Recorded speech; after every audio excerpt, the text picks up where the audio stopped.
Bonjour Julien, nous sommes Bonjour. aujourd'hui à TechRox. Est-ce que tu peux te présenter? Alors je suis Julien Guépin, CTO d'October depuis maintenant un an. Alors, October, c'est une plateforme de prêt lancée en 2014. Aujourd'hui, vous faites partie du Next 40, bravo. Est-ce que tu peux nous en parler? Alors du coup effectivement October on est une plateforme de prêt aux PME, donc les petites et moyennes entreprises en Europe. Donc on a lancé en France en 2014 et puis on a ouvert en Espagne, Italie, Pays-Bas et en Allemagne. On a prêté 370 millions d'euros à plus de 750 PME européennes et donc on est une centaine d'employés répartis sur les 5 pays dans lesquels on est implanté.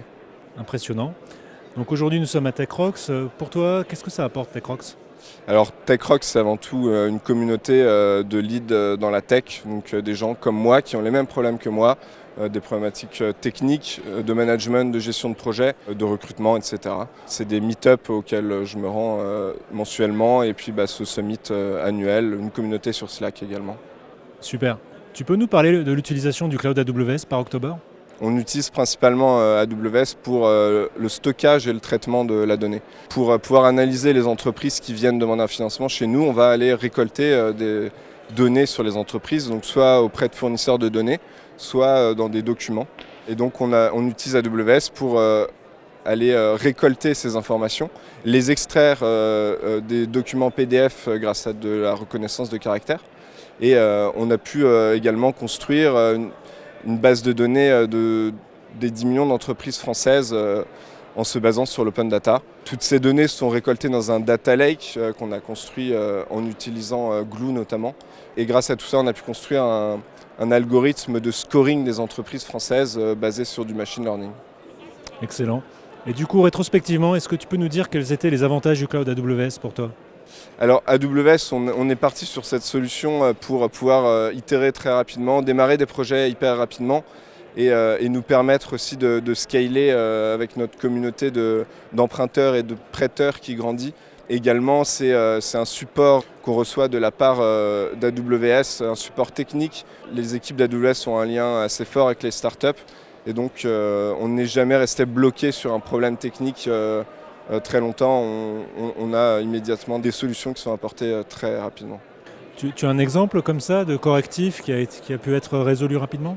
Alors justement sur la construction de ce data lake, on a utilisé le service DMS, donc Database Migration Service. Notre source de données principale étant MongoDB. C'est une source qui a été peu utilisée sur DMS jusqu'à présent. On a rencontré des bugs avec la version de MongoDB qu'on utilisait et ils ont pu être corrigés en quelques heures ou jours et c'était hyper agréable pour notre équipe de data scientists. Donc de très belles réalisations. Quels sont tes projets pour le futur? Alors comme je l'ai expliqué, on a construit 3 produits sur AWS. Iris qui nous permet de collecter des informations sur les entreprises françaises. X-Ray qui nous permet d'extraire des documents grâce à l'OCR. Et donc ce modèle de scoring basé sur le machine learning, on veut étendre ces 3 produits aux 5 pays dans lesquels on est implanté. Donc, notamment pour l'extraction de documents, on compte utiliser Amazon Textract qui est sorti récemment, qui va nous permettre d'étendre ces extractions à d'autres pays, à d'autres formats de documents. Également, dans Iris, on va pouvoir ajouter différents types sources de données sur les entreprises. Et donc notre modèle de scoring, on va vouloir l'industrialiser et utiliser le produit SageMaker d'AWS qui nous permet de construire ce modèle et de le mettre à jour en se basant sur notre data lake beaucoup plus simplement et proprement qu'on ne le fait aujourd'hui. Un programme ambitieux. Pour terminer, est-ce que tu aurais un conseil personnel aux autres CTO? Alors mon conseil serait de se concentrer sur le produit et le cœur de métier. Et donc éviter de vouloir réinventer la roue. À chaque problème rencontré, essayer d'aller trouver une solution dans un service qui existe déjà à l'extérieur. Donc plus concrètement, notre application October tourne sur un service de PaaS, donc Platform as a Service, donc Heroku et Beanstalk, qui nous permettent de déployer des applications et de les faire tenir la charge hyper simplement.